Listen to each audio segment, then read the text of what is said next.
Okay, we are live. We're letting it breathe just for a few brief moments. Bring on the Facebookers, bring on the Instagrammers, get this party started. So much to talk about tonight. Hope everybody's doing great. It's going to be a fun show.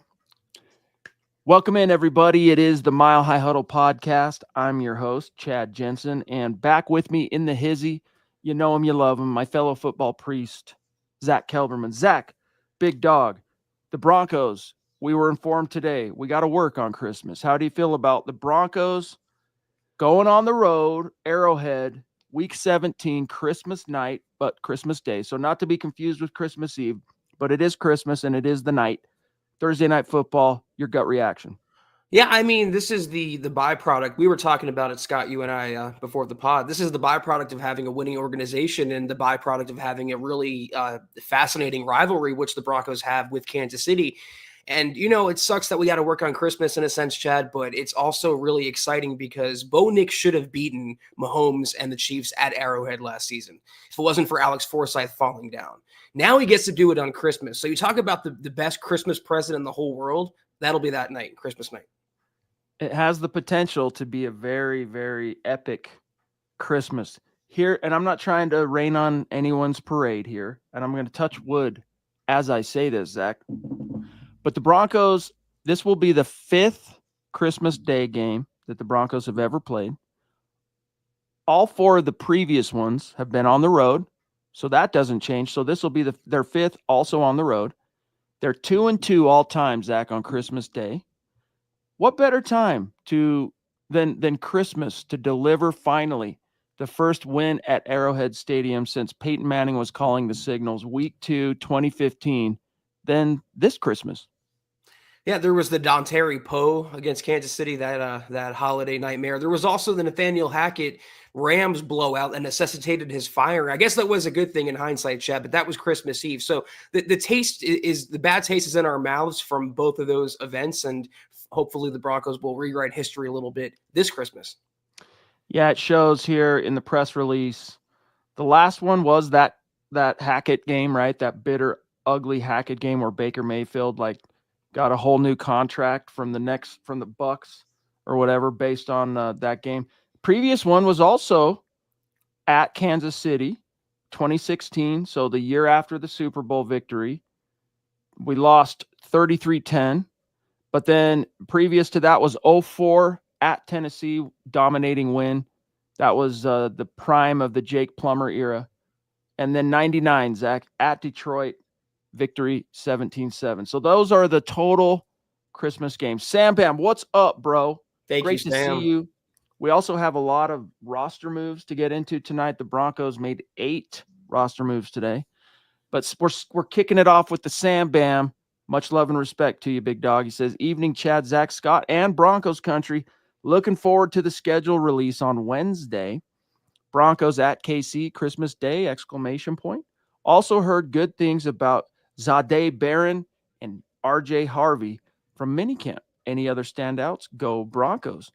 I would say that Pat Bryant was a relative standout as well, Zack. The first 3 picks in the draft, and they look good.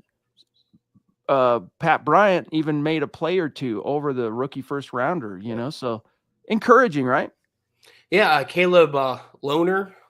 I'm going to just... No, it's loner. It's like you're a loner. You don't hang out with anybody. You're a loner. That's exactly how you say it. He was a literal standout considering his size, Chad, but he also looked good in running against air and running some drills as well. And also Joaquin Davis, the undrafted receiver, he caught the eye of Sean Payton. Sean Payton talked about the collective undrafted receivers and pass catchers they brought in, and it sounds like we'll have to start from the bottom working on special teams. But, Sam, those were the standouts to me.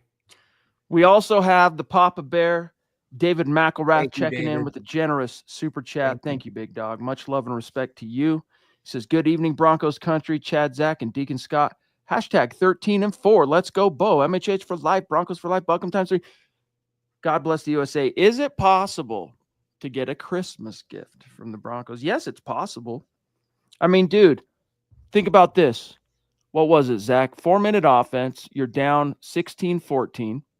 Hadn't done much in the second half, right? It had been the Chiefs had kind of stiffened up coming out of halftime. But Bo Nix had put 2 touchdowns through the air on the board in the first half, gave Denver some breathing room. Mahomes on the offense battled back a little bit in the fourth quarter. And then the ball by the football fates, Zach, was put in Bo Nix's hands. He marched the Broncos down, chip shot range. Should have been.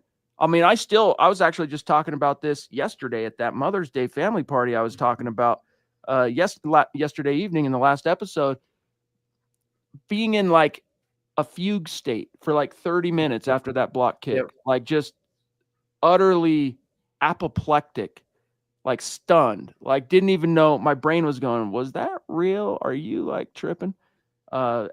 Right there, finally snapping that arrowhead streak. Yeah. So is this the year, Zach? That's what the Papa Bear's really asking before we grab Victor. Oh, we got Victor Espinoza, $10 super. Thank you, Victor. Good afternoon, fellas. Christmas came early for me today. I can't wait to stomp the Chiefs here in town for Christmas. Looking forward to prove the critics wrong on prime time. MHH for life. Go Xmas Bo. Appreciate that, Victor.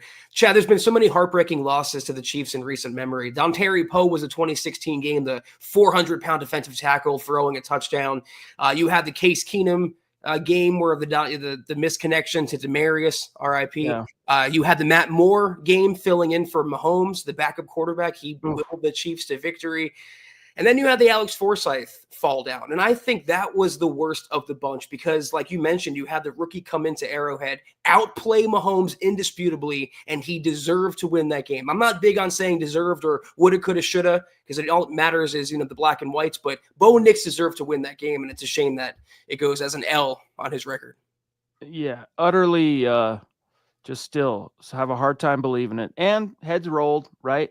Out of the blue, Mike Westhoff in the middle of a season decides to step down for health reasons. And I'm not saying he doesn't have it, but we've just learned now, Zach, through the fullness of time, that that's been a common, plausible shell game, hide what's really going on excuse that teams have used when they're trying to make an uncomfortable move or a move they're not super proud of. I mean, Gary Kubiak stepping down for health reasons. We've now learned that's not why he actually stepped down. That's how they sold it. Right. But Westhoff steps down 2 days after that game. The special teams are an assistant head coach. Then at the end of the season, what happens, Zach? Adios, Ben Kotwicka, and in with Darren Rizzi. So there were ramifications that reverberated through that season as a result of that game for sure. But I like that Sean Payton held someone accountable for that, Chad. It was a comical gaffe. I mean, like you said, chip shot, field goal, you're at your division rivals' home stadium, your rookie quarterback looked fantastic. All you got to do is make a routine kick, and you have a, 300-pound lineman just fall down? It's ridiculous. So I'm happy there was accountability there. We have the awesome, phenomenal Lady D, Deanna Hendry, jumping in from the top rope, like Chris Jericho, one of Scott's faves of old, coming down. Boom. Here she is. Thank you. Yeah, we know this is true, dude. Lady D, thank you so much. She says, hello, gentlemen and Broncos country. A great week for me. I am retiring, and my last day working is this Thursday. Woot. Heck yeah. Well, congratulations. That is awesome. On a long working career, I'm sure. What an accomplishment. Great. Good for you. She says, can't wait for the schedule so we know when the meet and greet is. Yes, I'm going to be there this year. Super excited for this season to start. MHH for life. We're going to know the schedule Wednesday night. I think the show it's 6 p.m., something like that. And, an hour before that, you'll start getting leaks and this and that. So Wednesday's the day, Zach.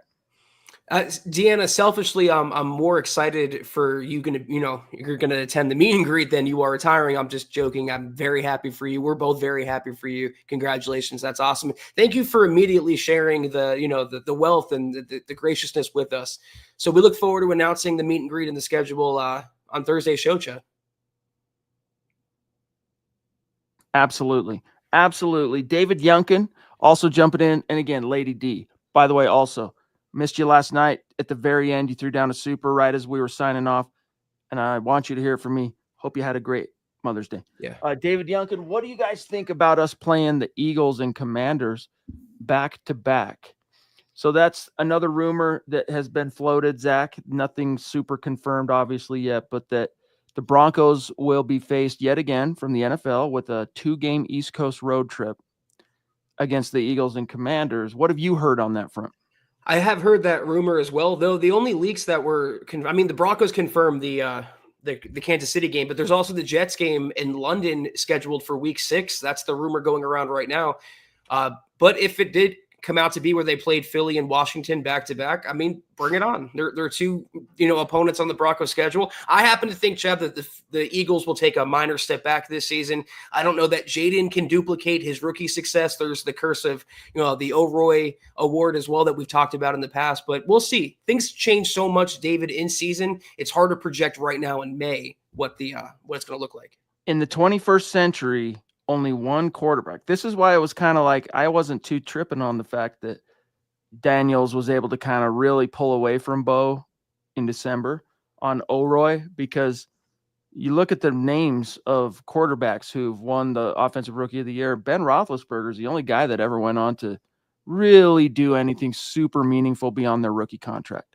Ronk, good to see you, big dog. Good evening, Chad and Zach on the Mile High Huddle podcast. Go Bo Broncos. Thank you, Michael.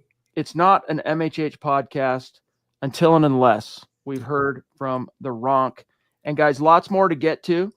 But first things first, we got to take in the spring, right? Here we are. May, spring's in full bloom, and it's also in full bloom on DraftKings Casino. New offers and 2 promos are sprouting up daily right now.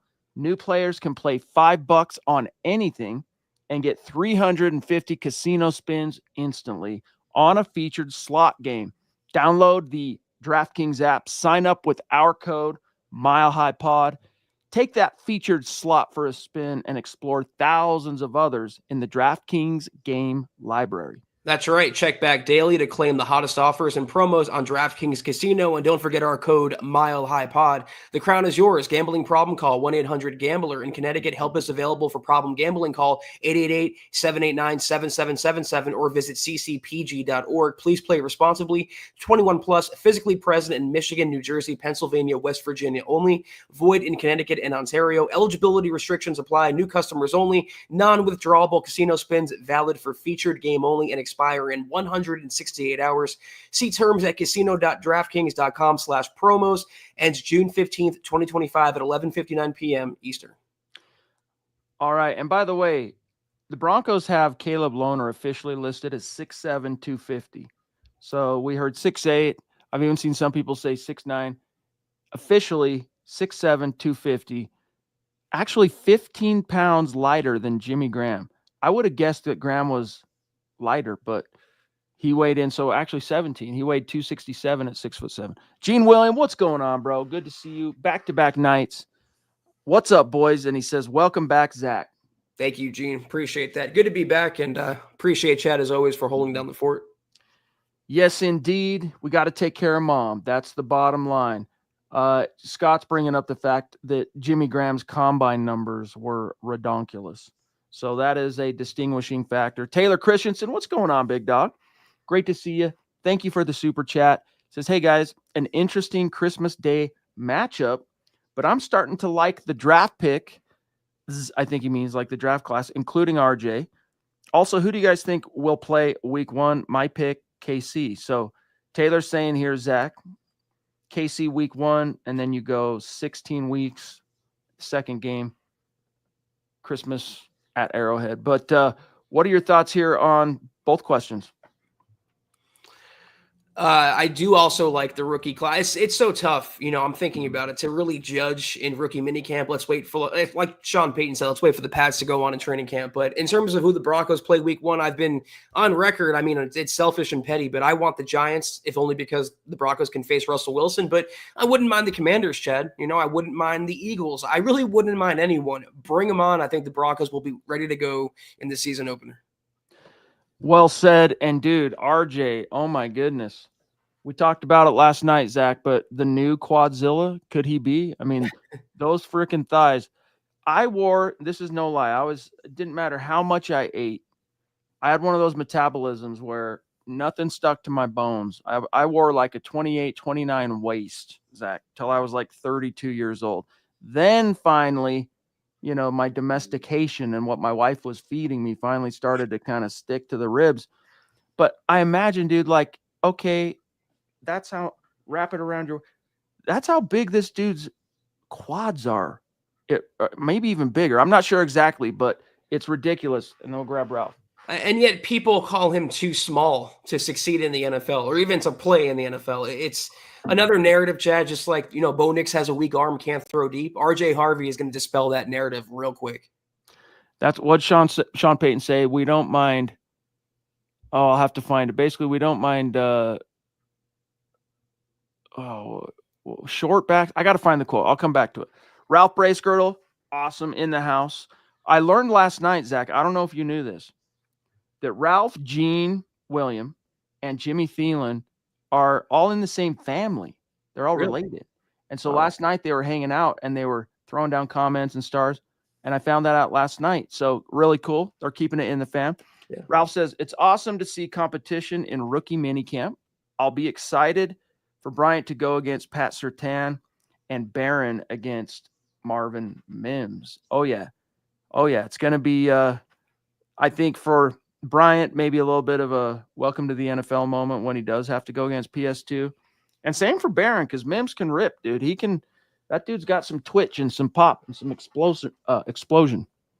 I mean, you already mentioned that Pat Bryant made a play on Barron in rookie minicamp, and going against PS2 is not going to be easy, but ultimately, Chad, it's going to make him a better player. Because if you can beat PS2, even in practice, or even get an inch on him, then you're going to do mighty well against other cornerbacks in the league. Yeah, that quote was basically, to paraphrase, we don't mind short. We're not interested in small running backs. So 5'8", 5'7", that's fine. What are you packing in terms of the weight? And RJ is officially listed at 205, but I'm telling you, dude, standing in his presence without pads on, I wouldn't be surprised if he's even a little heftier than that. But Ralph, awesome to see you, big dog. Thank you for checking in. Whoops. Go ahead, Mr. Producer. Cody Dub checking in. Have you heard anything on Travis Theus, Zach? I don't know what that is. Let me Google it. Maybe it's a typo. Hold on. We want to take care of our Super Chat superstars. The running back. What's going on? What? No, stop talking to me, computer robot. Travis Theus, the running back. Is that what we're talking about? Theus from South Dakota. I don't know. What's the relevance to the Broncos is what I'm wondering, Zach. Todd saying he was invited to a tryout, and it might have been the case, but we'll cover it. The Broncos did not sign Theus. No. Well, let's get to that. So first things first, before we get to the signings, the Broncos today, in order to make room for those signings, waived 4 players. All right. They waived 2 of the guys they waived are the college free agents they just signed a couple weeks ago. DB, Kendall Bowler, and the big nose tackle, Christian Dell. They said adios. And then slightly surprising, they waived their international exemption designation tight end out of Utah. He's originally born, of course, from Australia, so he got to count as the international exemption, so he didn't count against the offseason roster. Thomas Yasman, and then the inside linebacker, KJ Cloyd, who the Broncos signed to the practice squad back in December. We never really saw him. So a lot of Broncos fans don't even know who KJ Cloyd is. Both Yasman and Cloyd were college free agents in 2024. By the time the Broncos got Cloyd, though, Broncos were his third team. So those were the moves, Zach. Before we get to the additions, were there any surprises there other than I also got to mention one of the reasons they're able to say adios to Yasman, amongst others that we'll talk about in the signings, is that 6th-round punter Jeremy Crawshaw, since he's born in Australia, he now qualifies for that international exemption. Yeah, I was going to mention that, and the only takeaway from Yasmin being dumped is that, and it might be overthinking it, is that the Broncos are high on Caleb Lohner, genuinely, and he might be rising up the depth chart faster than anticipated, even for a 7th-round pick. And all he has, Chad, and standing in his way behind Evan Ingram is who? Adam Troutman, Lucas Kroll, Nate Adkins. If he continues developing maybe a little ahead of schedule, they don't need a Thomas Yasmin, so that's why he's gone now. All right, and by the way, again, Cody, thank you, big dog. It's so great to see you. Um, as far as the players the Broncos signed, Zach, I'm Yeah. just going to list the names and I'll let you break it down since you had the story. But the Broncos, nope, be quiet. No, stop. Uh, Here we go. Tight end, Cole Fotheringham, inside linebacker, Jordan Turner, wide receiver, Kyrese White. And then they brought back the long snapper, Zach Triner. Triner. So what's the story there, Zach? We know those are the corresponding moves, but what do you make of these four guys? Yeah, Triner was signed in April, then released, and then resigned. He's yo-yoing right now at long snapper, Chad. I guess Fotheringham is the most notable name of the bunch. As I looked up, he's 6'4", 243. If you look at him just on paper, he kind of reminds you of Mark Andrews. He's a decent blocker. He has good hands. He was a 47-game contributor at Utah. He had 52 catches for 526 yards and 3 touchdowns. So not exactly, Tony Gonzalez out of the gates, but someone in the pipeline that could develop, and maybe he's a little more what the Broncos are looking for over Thomas Yasmin. Yeah, the Broncos like Utah tight ends, apparently, Zach. Yasmin was a Utah tight end. Lohner is a Utah tight end. Eric, thank you for the stars, big dog, on Facebook. Great to see you tonight. And then, of course, Fotheringham. Phil McLaughlin checking in down in Tucson saying, good evening, Chad, Zach, and Deacon Scott. Gonna be a fun season. I got faith in the draft and the guidance of our coaches. Buckham MH, H for life, Broncos for life. Yeah, dude, it was cool to see. I talked a little bit about this last night, Zach, but I've been dying to get your take on it. RJ Harvey saying that he, Friday shows up, rookie minicamp, all that. They get their numbers. For now, he's 37. Although I noticed in one of the cuts, the cornerback that they cut, Kendall, whatever his name is, he vacated 33. So, as these kind of moves start happening, other numbers, Zach, will get kicked loose. It'll be interesting to see if Harvey sticks with 37. But he gets there Friday, goes through all that. They have him looking at film of Darren Sproles and Alvin Kamara in the Saints offense, in the Sean Payton offense in New Orleans. And then when he's at his locker Saturday, of course, it gets brought up again. Hey, Sproles, Kamara. And he goes, yeah, I was watching some film of them, got to watch their routes, and they're great players. And I'm going to be even better than them, or I'm hoping to be. I'm trying to be. My goal is to be even better than them. Kind of made some waves, Zach, because you typically don't hear that kind of bold talk from a rookie. But what do you make of it? Well, we did a couple weeks ago. We talked about, what was it, like an inside linebacker, Chad, that said, watch out, I'm coming for a roster spot. JB Brown. So, I mean, I guess they think they're coming in, and RJ Harvey has and should have more confidence because he's a roster lock. He's a second-round pick. He might be the future of the Broncos backfield, but I think it's an appropriate thing for a rookie to say when he can be looked at in the same light as former Saints greats. Thank you, Deanna, preemptively. I love seeing it for what it's worth on RJ. I love that if nothing else, he's shooting for the stars, right? He's aiming high. Right. I like that. Lady D jumping in again. Thank you so another much. Very generous super chat. We love you. Appreciate you. She says, have you heard anything more about Bo Nix and his health concerns? Only saw the few articles about it, but nothing really named and nothing since. And the White signing, wide receiver, looks good. Yeah, some people are pretty excited about him too, Zach, for what it's worth, but let's put a pin in that for a second. What do we know about the Bo Nix injury thing? So there are two issues at play here. One was he literally broke a bone in his back in that Raiders game, the first snapping the streak, right? The Raiders had 8 wins straight over the Broncos, most of which were achieved by John Gruden. They snapped that in Vegas last year, and in that game is when he suffers that injury, but he plays through it, right? Then you cut to January. He gets invited as an alternate to play in the Pro Bowl, which if he, Pro Bowl games and whatnot, go represent, which, by the way, when you do that, becomes part of your resume. You can then say you're a Pro Bowler. It goes on your wiki and all that stuff. But he declined it because he was going under the knife for a procedure. Do you remember what that procedure was exactly, Zach? They tried to kind of keep it quiet. All I remember them saying from the official kind of mouthpieces, Zach, was that it wasn't the back. Yeah, we don't really know much beyond that. He had 3, I think, transverse process fractures in his back. That was cleaned up. He played through it. No concern there. And then he had offseason surgery that they've been hush-hush about, and it's not related to the back supposedly. But, he was in Rome, Chad. He's been to Nuggets games, Avalanche games. He seems to be unencumbered and doing just fine. So we'll knock extra wood for him this time and hope that he doesn't get banged up this season. I remember now. It's an ankle, a minor cleanup procedure to his ankle. That's what he did. That's what prompted him to not be able to accept the Pro Bowl invite for what it's worth. But minor, the back thing, all it needed was time. And as someone who has actually broke their back before, I broke my T4 vertebrae when I was, how old was I? 26, 27, something like that. Just a stupid thing. Just fell off a step ladder.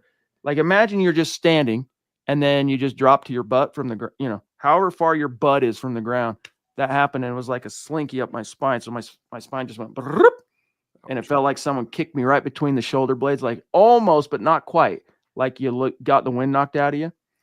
And then finally my wife's like, after a month, she's like, honey, you just need to go get it looked at. And that's what it turned out to be. And I was lucky enough, and Bo was lucky enough, that the fractures within the vertebrae didn't leave. Sometimes it's a hard enough injury or like car accidents, different things like that, where fragments will leak out, whether it's into the tissue or into the discs. There was none of that and no disc damage. So then all it is time. You just need a little bit of time for that bone to heal. And Bo Nix, fortunately, that's all he needed there. So Lady D, to put that topic in a bow, so to speak, I wouldn't worry about it. I was greatly encouraged when we learned after the season, Zach, that he had a serious back injury and played through it. I was like, dang, dude, not only did he play through it, props to you for gritting it out, big dog. But Zach, he played well and continued to do what it took to lead the team to the playoffs. So, Wolfie, great to see you, my friend. Happy Monday, right back at you. He says another great installment of MHH. Don't forget, hit that thumbs up. Thank you, guys. You are always amazing. No, dude. You're amazing. Thank you, Wolfie. Milat, is it?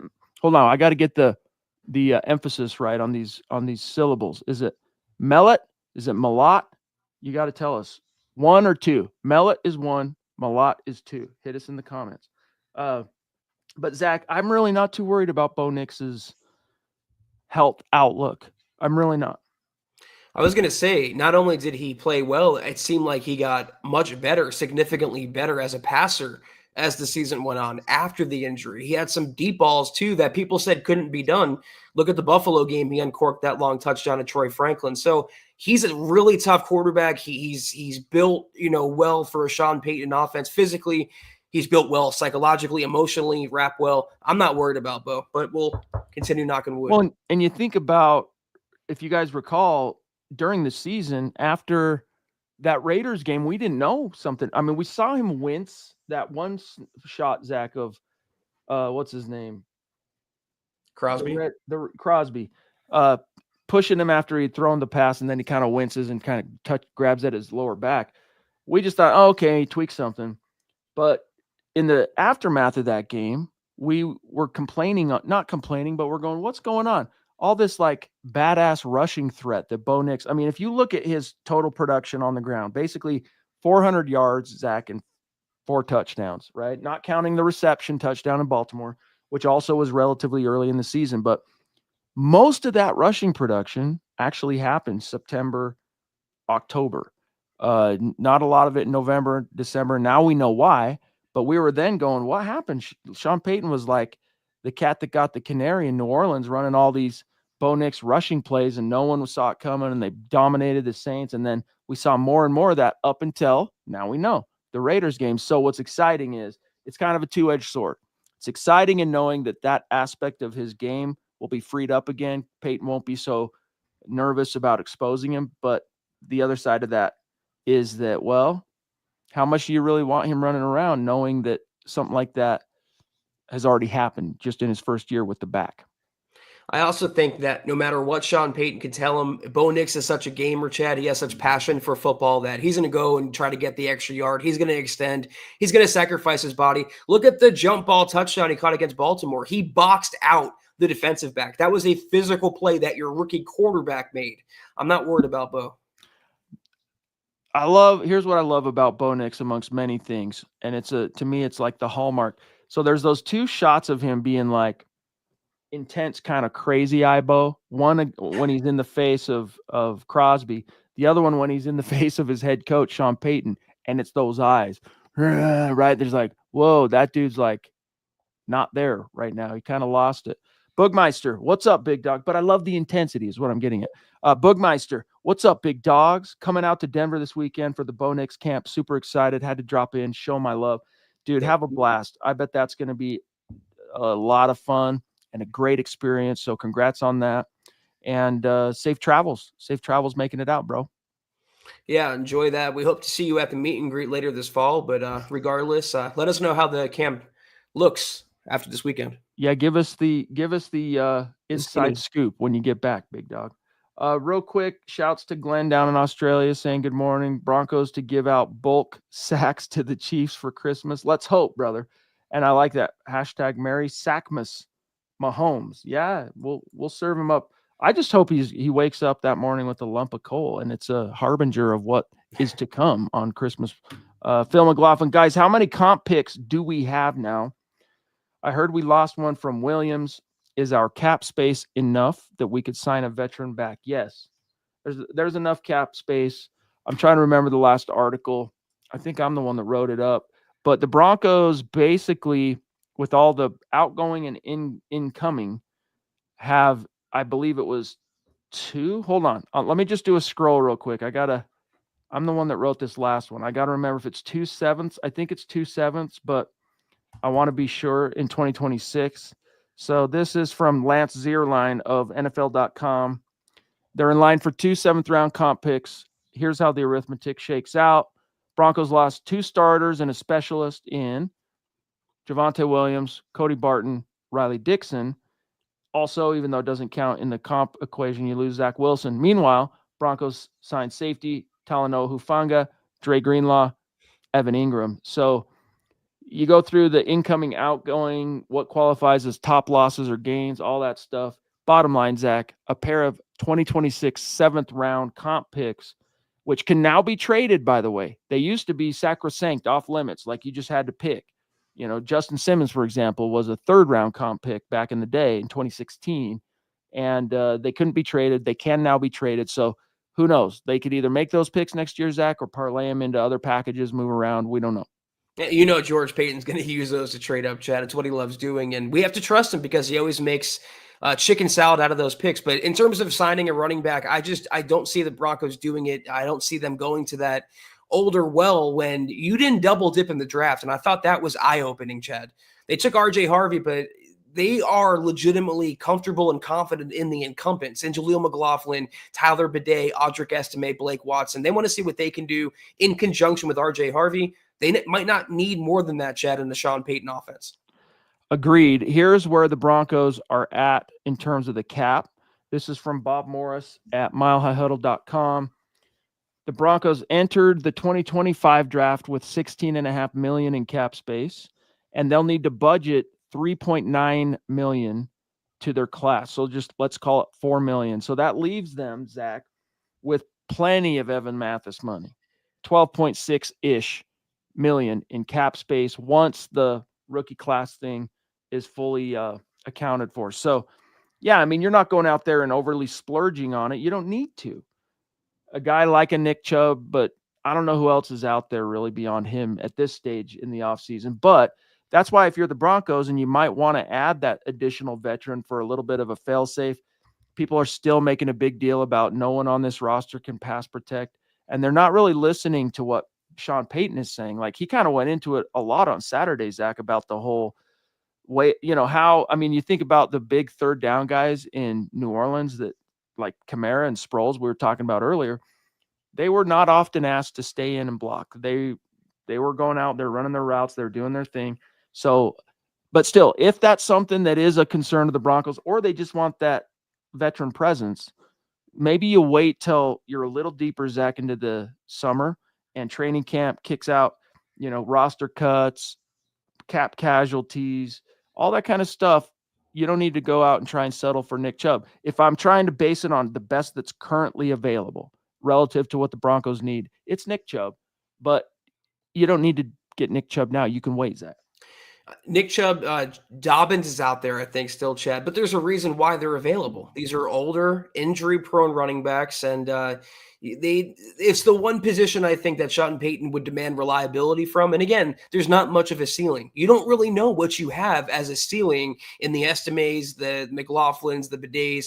I genuinely think Sean Payton, for now, wants to see their development play out a little longer. So I didn't realize this happened until, I don't know, not long after the draft. Eric did a article about like biggest remaining needs post draft or whatever. And of course, the veteran running back thing, he addressed it. And on the subject of J.K. Dobbins, the Chargers applied the very rare, hardly ever used, unrestricted free agent tender to J.K. Dobbins. And what does it do? It gives them exclusive negotiating rights if he remains unsigned by the start of training camp. If Dobbins signs with another team, Zach, the Chargers would be eligible for a compensatory pick in the future draft. And then if he plays under the tender, he would earn $3.4 million. So that kind of complicates things a little bit in terms of going after a J.K. Dobbins. The Broncos also had weeks before that, months before that, Chad. If they wanted to sign Dobbins, they would have done it. I genuinely, again, I think they're content with some of the in-house guys. And Gene says, I'd love to sign Nick Chubb. Not sure I love the idea of Estime this year. I'm still excited for Estime. What I don't love about it is counting on him to be the power back just because of his ball security issues. That's all. Even though after getting in the doghouse, he fumbled, what was it, Zach, twice on his first 9 carries or something like that.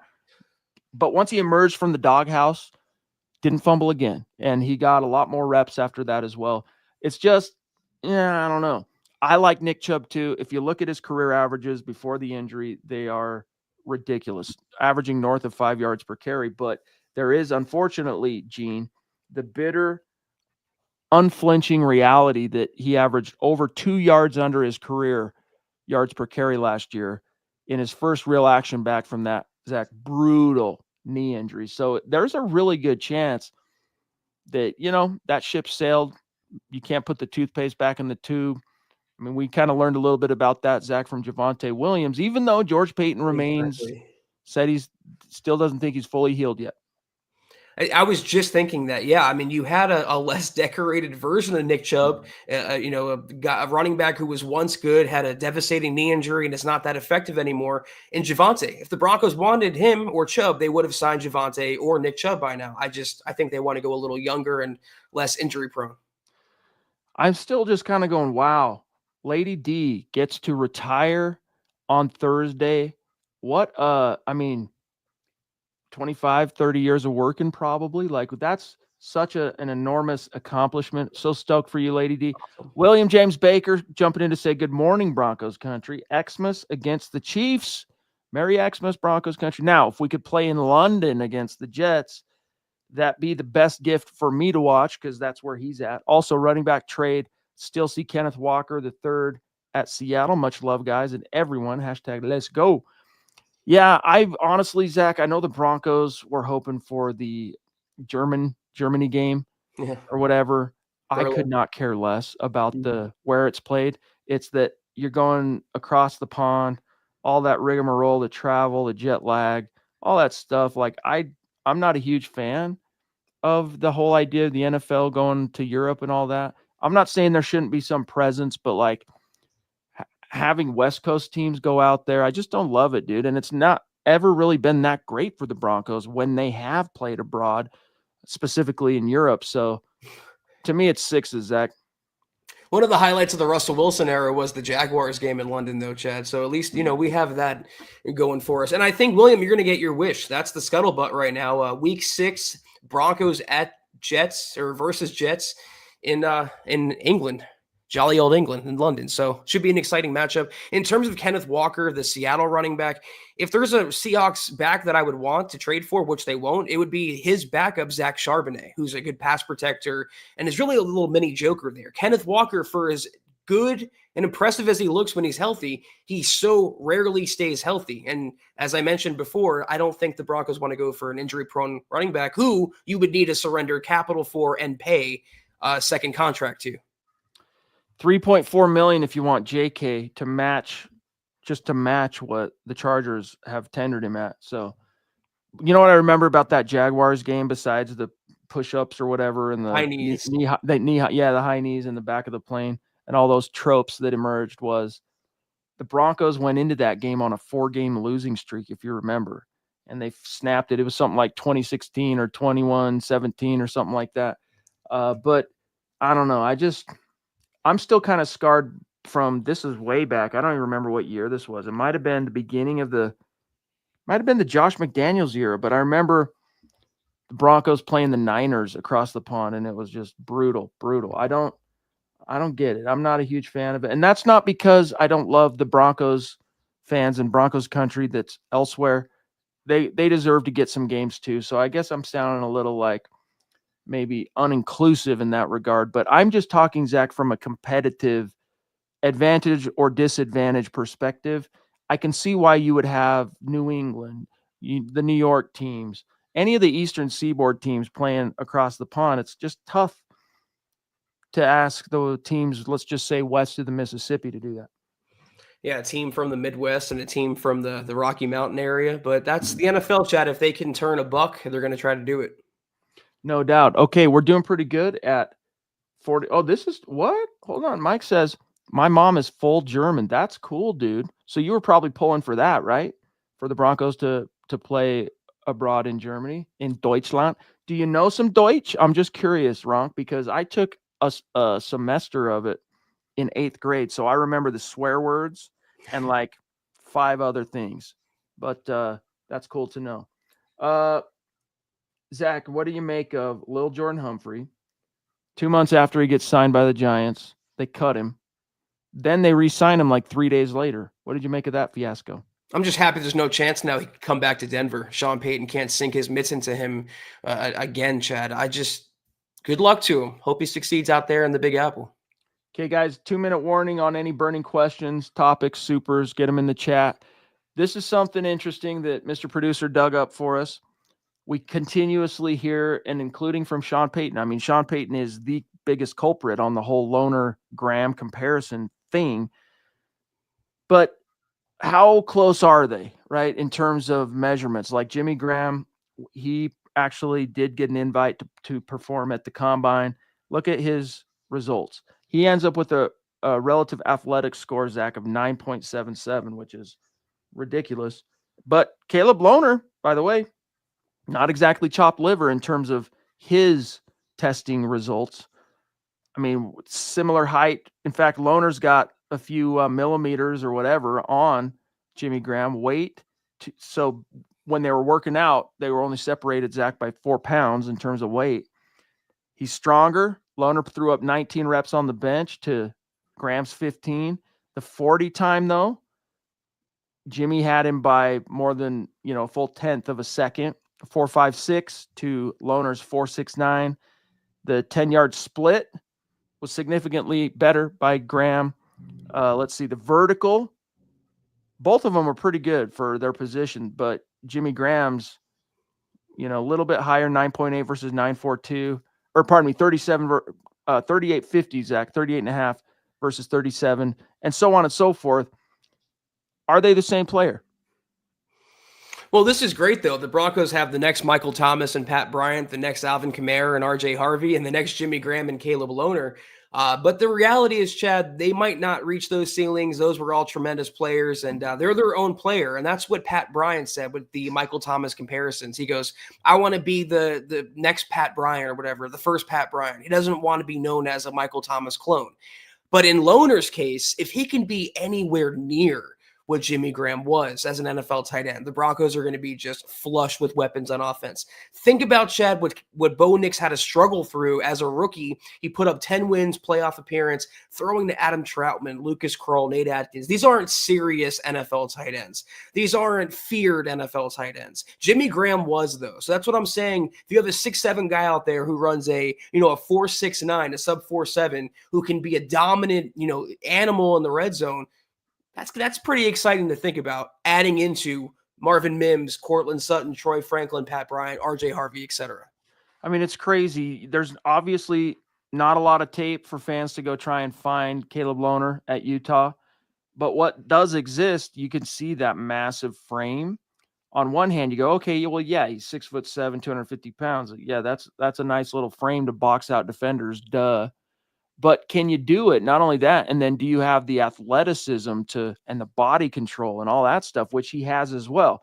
He's obviously not quite Zach the athlete that Jimmy Graham was, but he's pretty damn close, relatively speaking. So it'll be interesting. And if you listen to what Sean Payton was saying about Lohner over the weekend on Saturday, I mean, he sounds like smitten, like absolutely stoked on this dude. Let me see if I can find it real quick. When was it? It was Saturday. So let me find this real fast, the Lohner thing. So here's what Sean Payton said, and you got to kind of, well, I'll just read it. I was going to say we could try and find it, but here's what he said, quote, "You see traits, you see movements." And before I read this, remember, Sean Payton was not a fan of the Big 12 Pro Day thing because players that teams want to see that are participating, they might get 6 passing routes to display to teams in attendance as opposed to 20 that they would get at their school pro day. So he complains about that, and then he goes on to say, so hopefully that's going away, that pro day format. But there were 2 or 3 clips where I'm like, play it again. Then when you watch him and you watch him move, and even in our first 2 days here, people bring up Jimmy Graham. Now, Jimmy was a 3rd-round pick. I get that, but there were some similarities. He goes on to say, Graham only played a year in football, 80-something snaps, though. By the way, Lohner only had 57 snaps in college. He goes on to say, Graham, I think he had 18 catches in college. So, yes, we have to coach and develop. In other words, if it was already present when you watch him and you guys see him and you shake his hand, stand next to him like, holy cow, there are traits there that excite me. Then just visiting with him and his intentionality and his excitement about it, I'm excited to watch it, close quote. You don't often, Zach, hear a coach gush to that level over like just a 7th-round pick, even at a position that's a skill position, like, and especially Sean Payton, right? So, yeah, he's stoked. Ralph says, I'd love to see those numbers against Noah Fant. So how does Lohner measure up? Thank you, Mr. Producer. Noah Fant, his relative athletic score was 990, again, compared to Lohner's 883. Height-wise, I mean, obviously Lohner had him up by 3+ inches. Weight, Lohner had him by 7, but you look at the bench, Lohner had 19, Fant had 20. They're 40 times. Fant was a 4.5 guy. Lohner again, 4.69. Look at the 10-yard split, separated by 170 for Lohner, 1.55 for Fant. The vert, 37 inches on Lohner, 39.5 by Fant. So you got to remember too, Fant is one of the what the Sam Hill happened. Why did he not turn into one of the best tight ends of his era? Because he was a relative athletic freak. And between injuries and one of our common complaints, Zach, of catch, fall down, catch, fall down. Like all you had to do was kind of break wind in his general vicinity and down he goes, Zach. I mean, not to be true, gross, but yeah, there's your head-to-head on Lohner and Fant. And you wonder what the heck happened. In Fant's case, if he would have been drafted to a team with a more established quarterback and offense coach situation, maybe it would have been different for him. But he had to battle through the Joe Flacco, Brandon Allen, Drew Lock rookie year. Then Drew Lock, I forget all the cast of characters. Rippin, who else?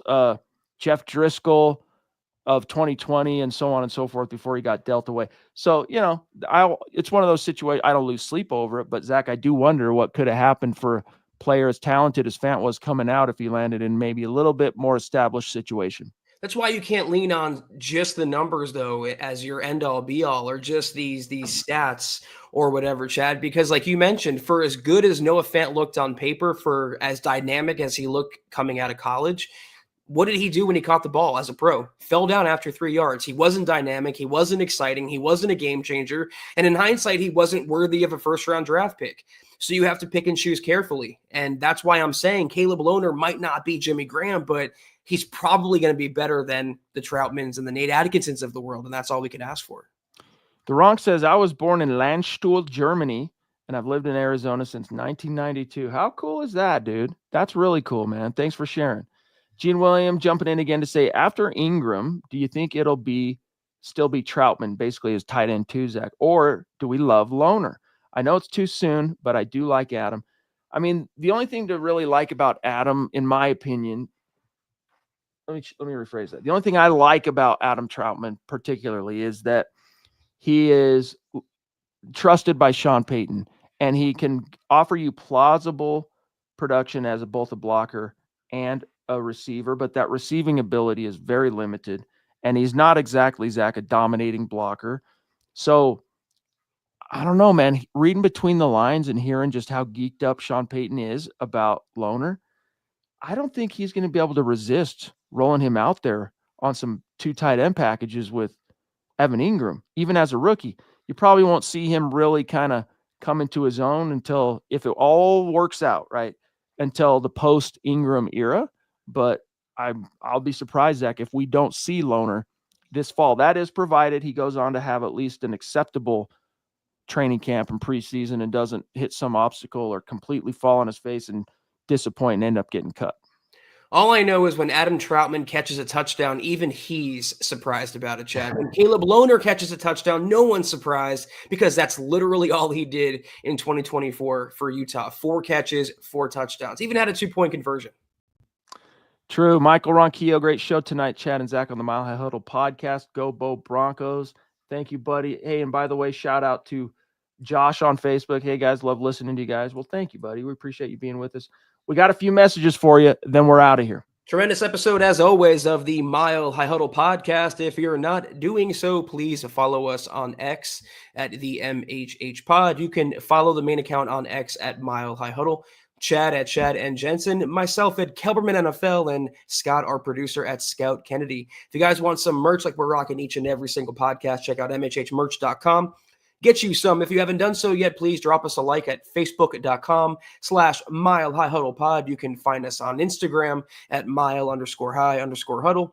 If you're listening on Spotify or Apple Podcasts, make sure you're leaving your football priest a 5-star review for a chance to win some merch each and every single month. But if anything, y'all, please, very important that you subscribe, you like, you share this video and every video you see on the MHH channel. It really helps us grow and reach more Broncos fans. Just like you. Amen. And Glenn, that's what I'm telling you. Why wouldn't we use Lohner in the red zone? His blocking will develop, and his pick and roll game is transferable from basketball, right? That physical kind of engage and then out you go. Yeah, that's what I'm saying. Now, we can't get too big for our britches. We're talking rookie minicamp. What is it? The 27th. So a couple weeks from now, Zach, they'll all, including the veterans and rookies, descend on Dove Valley for the first voluntary minicamp, right? Isn't that May 27th, 29th, and then the next one's early June?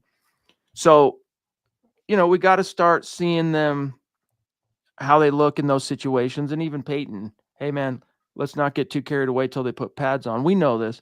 But just reading the tea leaves, I'm telling you, you can see that Sean Payton is pretty geeked up about Caleb Lohner. And with that, you got to assume, Zach, comes some, at least modest expectations of using the dude as a weapon. Because what do you got behind him? And then we'll wrap it up. We already mentioned Troutman. Kroll, probably not going to make the roster this year. They might hold on to Nate Adkins. Then the guys they've signed, or, recently, the, what's his name? Fotheringham. Who am I missing? There's one. And, of course, Ingram's at the top of the depth chart. But, yeah, so Lohner, I think, Zach, should be viewed more as like a mid-round guy in terms of his cachet with the coach at this point, but we still can't get too far ahead of ourselves. Yeah, and you mentioned training camp not knowing till the pads go on, but then even when preseason happens, when the bullets start flying for real, that's when some players develop differently or some players break out or regress, as the case may be. So we are very early on in the process. All we know is that there's not a whole lot standing in the way of Lohner seeing immediate year 1 playing time. A mile-high salute and a massive shout-out to the great Super Chat superstars and supporters helping us keep the lights on tonight, like the Lady D twice. Thank you, Deanna. Sam Bam, the Papa Bear, David McElrath, David Yunkin, thank you, brother. Victor Espinoza, appreciate you. The Ronk, Gene William, Ralph Bracegirdle, Taylor Christensen, Cody Dubb, Eric Flynn, Tucson Phil. Love you, big dog. Woofy, the Boogmeister, two of my favorite names from the community. Let me see. Am I missing any? Was William James Baker? I'm not sure, but either way, much love and respect. Appreciate you guys so much. You really do keep us going this time of year. You really do keep us going. So when we say the Super Chat superstars and our Facebook supporters help us keep the lights on, that's not an exaggeration in any way, shape, or form at any point in the calendar, but especially this time of year. And oh my goodness, it's the shot of life himself. Thank you, Naj. You need to pick me up. Things aren't going so good at work or school. Girlfriend dumped you. Your kid got arrested. So, who knows? Call Naj Altaf and you'll be ready to run through a freaking wall. All right. As soon as you get off the phone with him. So great to see you, bro. We've missed you. Hope you're doing well this off season. He says, hey, brothers, been too long. Miss you, bros. Go Broncos. We miss you too. Are you stoked for the Christmas Chiefs game, Naj? Just curious, my friend. But yeah, shouts to Naj at the 11th hour, dude. Great to see you, big dog. Thank you. Very generous. He needs his own dedicated phone number, 1-800-NAJ or something like that. Having a bad day, call Naj right now. But appreciate you as always, my brother, and looking forward to seeing you at the meet and greet this fall. No doubt about it. Now I lament that, we're up against it. We got to sign off, but yeah, see, here he is. See, the meet and greet will be here soon. Yes, it will. And we'll know what that game is going to be. There's a good chance I'll be able to announce it Thursday night, but worst case is probably that Sunday. But we'll know. We'll start circling which of those first 3 or 4 games as of Wednesday night once we see them. And then it's just a matter of a couple behind the scenes arrangements, schedules lining up. Then we'll officially announce. So it'll either be Thursday this week or Sunday, letting you know when the meet and greet's going to be. The big announcement. It's going to be a gas. Yeah, looking forward to it. All right, guys. Much love and respect. We got to sign off. You know what we do here with Zach's. Goodbye for now. For now, we'll see you Thursday. Yeah, have a great start to your week. We'll be back Thursday night. Take care. And as always, go Broncos.